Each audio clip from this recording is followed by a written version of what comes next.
So ఎలా ఉండబోతుంది కవిత గారి రాజకీయ ప్రస్తావం ఎలా ఉండబోతుంది? అంటే తాత్కాలికంగా కవిత గారికి బ్రేక్ పడింది. సో కవిత గారు కూడా మొదటి నుంచి కూడా బీజేపీ పార్టీ మీద ఫైట్ చేయాలి అనే సిద్ధాంతం బలంగా ఉంది. ఎందుకంటే కవిత గారిని అరెస్ట్ చేసిన తర్వాత నుంచి కూడా కవిత గారు మూడ్ ఆఫ్ సిచ్యువేషన్ కానీ ఆమె మాట్లాడుతున్న కోణం కావచ్చు, బీఆర్ఎస్ పార్టీ నుంచి కవిత గారు బయటికి రావడానికి కూడా కేవలం బీజేపీ తోటి బీఆర్ఎస్ పార్టీ ఉంటుంది ఇండైరెక్ట్గా అన్న వాదనతో కూడా ఆయన బయటకు రావడం జరిగింది.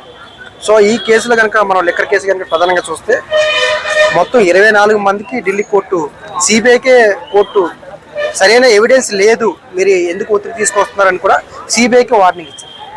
స్వయంగా ఫస్ట్ టైం దేశంలో సిబిఐ ఈడీ మీద ఈ స్థాయిలో కోర్టు రియాక్ట్ అవ్వడం అనేది చాలా గొప్ప విషయం. న్యాయ వ్యవస్థ మీద ప్రజలకి రాజకీయ నాయకులకి నమ్మకం కలిగే విధంగా, అంటే ఆ జడ్జి గారు కూడా కొంత సాహసం చేశారేమో అని నాకు అనిపిస్తుంది. ఎందుకంటే ఎవరైనా సరే ఇలాంటి తీర్పులు ఇస్తే కనుక వాళ్ళు చాలా ఇబ్బంది పడుతున్న పరిస్థితులు మనం గత 10 ఏళ్ళుగా చూస్తాం. సో ఈ తీర్పు కనుక చూస్తే ఖచ్చితంగా 24 మందిలో ఈ లిక్కర్ కేసులో అరవింద్ కేజ్రీవాల్ గారు, మనీష్ సిసోడియా, అదేవిధంగా కవిత గారు, ఈ ముగ్గురు కూడా ప్రముఖ రాజకీయ నాయకులు. ఆ రోజు ఆమ్ ఆద్మీ పార్టీ ఓడిపోవడానికి కూడా ఈ లిక్కర్ కేసు ఒక ప్రధానమైన కారణమైంది.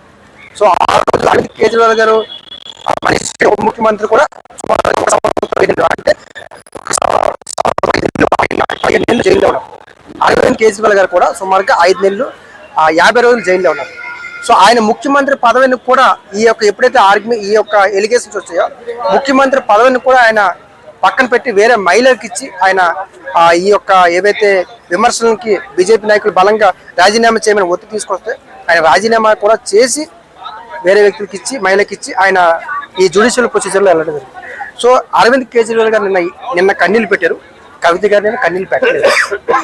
అంటే ఇక్కడ 2 అంశాలు. అరవింద్ కేజ్రీవాల్ గారు కన్నీళ్ళు పెట్టారంటే లిక్కర్ కేసు అరవింద్ కేజ్రీవాల్ గారిని ఏ స్థాయిలో ఇబ్బంది పెట్టింది, అరవింద్ కేజ్రీవాల్ గారు ఓటమికి లిక్కర్ కేసు ఒక ప్రధానమైన కారణం. లిక్కర్ కేసు వల్ల మాత్రమే అరవింద్ కేజ్రీవాల్ గారు ఓడిపోయారు. కానీ ఇక్కడ బీఆర్ఎస్ పార్టీ నాయకులు చాలా మంది లిక్కర్ కేసు వల్ల లిక్కర్ కేసు వల్ల బీఆర్ఎస్ పార్టీ ఓడిపోయిందని చెప్తున్న ఏదైతే వాదన ఉందో అది పూర్తిగా అవాస్తవము. 2022లో జూలైలో కవిత గారి మీద ఎఫ్ఐఆర్ నమోదైతే పూర్తిగా పోలింగ్కి 1.5 year టైం ఉంది. అంటే ఇంత లాంగ్ టైం తర్వాత ఇంత దూరం కవిత గారి కేసు అరెస్ట్ కూడా ఆఫ్టర్ ఎలక్షన్స్ 2024లో అరెస్ట్ అయ్యారు. అంటే ఇంత చాలా దూరం, ఇంత దూరంలో కవిత గారి కేసు మాత్రమే బీఆర్ఎస్ పార్టీకి ఓటమి కంటే కాదు. బీఆర్ఎస్ పార్టీ ఓటమికి అనేక కారణాలు ఉన్నాయి, కానీ కవిత గారు ఓడిపోవడానికి మాత్రం లిక్కర్ కేసు కాదు. అంటే అరవింద్ కేజ్రీవాల్ మన ధర్మపురి అరవింద్ గారి మీద ఓడిపోవడానికి కవిత గారి లిక్కర్ కేసు కాదు, కానీ బీఆర్ఎస్ పార్టీ ఓడిపోవడానికి లిక్కర్ కేసు కారణం కాదు. ఇప్పుడు ఈ క్లీన్ చిట్ ఎవరికి ప్లస్ అవుతుంది? బీఆర్ఎస్ ప్లస్ అవుతుందా, లేదంటే కవిత గారికి కొత్త పార్టీ కొత్త తనగా ప్లస్ అవుతుందా? ఎవరు అడగలేని ప్రశ్న నువ్వు ఒక్కరు అడిగావు. నేను అడుగుతా. ఎందుకంటే ఇది ఖచ్చితంగా కాంగ్రెస్ పార్టీకి ఫేవరబుల్ అవ్వదు, బీజేపీ పార్టీకి కూడా ఫేవరబుల్ అవ్వదు. ఇది ఆమ్ ఆద్మీ పార్టీకి అదేవిధంగా బీఆర్ఎస్ పార్టీకి చాలా బలంగా ఫేవరబుల్ అయ్యే అవకాశం ఉంది. ఎందుకంటే ఈరోజు రేపు నెక్స్ట్ ఇండియా కూటమిలో రాహుల్ గాంధీ గారే ప్రధానమంత్రి అన్న మూడ్ ఆఫ్ సిచ్యువేషన్ వాదనలు బలంగా వెళ్తున్న ఈ టైంలో అరవింద్ కేజ్రీవాల్ ఈజ్ బ్యాక్ అనే నిర్ణయం వస్తుంది. అంటే బీజేపీ పార్టీని ఓడించాలన్నా ఖచ్చితంగా అది అరవింద్ కేజ్రీవాల్ తోటే సాధ్యము, ఆమ్ ఆద్మీ పార్టీ తోటే సాధ్యము అన్న చర్చ నిన్నటి నుంచి ప్రధానంగా తీసుకొచ్చారు. గతంలో బీఆర్ఎస్ పార్టీ కూడా కేసీఆర్ కూడా అరవింద్ కేజ్రీవాల్ గారిని స్వయంగా కలిసిన అంశం. సో కేసీఆర్ కూడా చాలా సందర్భాలు చెప్పారు, 3వ ప్రత్యామ్నాయ రాజకీయ వ్యవస్థ రావాలి దేశంలో, అయితే కాంగ్రెస్ బీజేపీ 3వ ప్రత్యామ్నాయం రావాలి అని కోరుకున్నారు.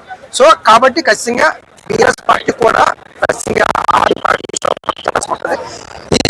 ఈ కేసు మాత్రం దేశ రాజకీయాలు మనం ఇప్పటివరకు ఏవైతే అనుకున్నామో రేపు ఎలక్షన్లో ఎవరు గెలుస్తారేమో అనుకుని అది మొత్తం ఇలా తిరిగిపోయింది. ఇది రాహుల్ గాంధీ గారికి చాలా నష్టం కలిగే ఒక అంశం. ఎందుకంటే కేజ్రీవాల్ గారు అరెస్ట్ అయిన తర్వాత కానీ ఎక్కడ కూడా ఇండియా కూటమిలో అరవింద్ కేజ్రీవాల్ గారు భాగస్వామిగా ఉన్నారు. మరి అరవింద్ కేజ్రీవాల్ గారికి రాహుల్ గాంధీ గారు ఎందుకు సపోర్ట్ చేయట్లేదు? ఎందుకంటే మొన్న 23 ఎన్నికల్లో 2024 సార్వత్రిక ఎన్నికల్లో నెక్స్ట్ ప్రధానమంత్రి ఎవరు అంటే నరేంద్ర మోడీ గారి తర్వాత అరవింద్ కేజ్రీవాల్ గారికి 12% మద్దతు ఇచ్చారు, రాహుల్ గాంధీ గారికి 8% మద్దతు ఇచ్చారు. అంటే నెక్స్ట్ ప్రధాని నరేంద్ర మోడీ గారి తర్వాత అరవింద్ కేజ్రీవాల్ గారే అన్న అంశం బలంగా రాహుల్ గాంధీ గారికి కూడా అర్థమైంది. అంటే ఎప్పటికైనా ప్రధానమంత్రి దేశంలో అరవింద్ కేజ్రీవాల్ గారు ఉంటారనే ఉద్దేశంతో ఆ రోజు రాహుల్ గాంధీ గారు అరవింద్ కేజ్రీవాల్ సపోర్ట్ చేయండి. సో మొన్న ఢిల్లీ ఎన్నికల్లో కూడా బీజేపీ అరవింద్ కేజ్రీవాల్ని ఓడించిందని కాదు, కాంగ్రెస్ పార్టీయే అరవింద్ కేజ్రీవాల్ గారిని ఓడించారు. రాహుల్ గాంధీ గారి వల్లనే అరవింద్ కేజ్రీవాల్ ఓడిపోయారు. అరవింద్ కేజ్రీవాల్ 3వ ప్రత్యామ్నాయ రాజకీయ వ్యవస్థ తీసుకొచ్చారు. సో భవిష్యత్తులో ప్రధానమంత్రి అయ్యే అవకాశం స్కోప్ ఉన్న వ్యక్తి. అటువైపు కాంగ్రెస్ పార్టీ కాకుండా బీజేపీ పార్టీ కాకుండా, అందుకే బీజేపీ నాయకులు అరవింద్ కేజ్రీవాల్ ని ఒత్తిడి తీసుకొచ్చారు, రాజీనామా చేయమని ఆ రోజు లిక్కర్ కేసులో. అదేవిధంగా మొన్న ఎలక్షన్స్ లో 24 ఎలక్షన్స్ లో కూడా రాహుల్ గాంధీ గారు సపోర్ట్ చేయలేదు. అంటే ఒక ఇండియా కూటమిలో భాగస్వాములైన అరవింద్ కేజ్రీవాల్ గారికి ఎన్నికల్లో సపోర్ట్ చేయట్లేదు. కేంద్ర ప్రభుత్వం ఆయన హరాస్మెంట్ చేస్తే కేసులో ఇరికిస్తే అక్కడ కూడా సపోర్ట్ చేయట్లేదు. ఇంత పెద్ద జడ్జిమెంట్ వస్తే కూడా రాహుల్ గాంధీ గారు ఎందుకు స్పందించట్లేదు? ఈ జడ్జిమెంట్ రాహుల్ గాంధీ గారు ఏమైనా చెప్పారా? స్టేట్మెంట్ ఇచ్చారా? ఇవ్వలేదు. ఎందుకు ఇవ్వలేదు అంటే ఇది రాహుల్ గాంధీ గారికి అంత అనుకూలమైన వాతావరణం కాదు. ఎందుకంటే అరవింద్ కేజ్రీవాల్ లిఫ్ట్ అవ్వడానికి ఇది స్కోప్ ఉంటుంది కాబట్టి.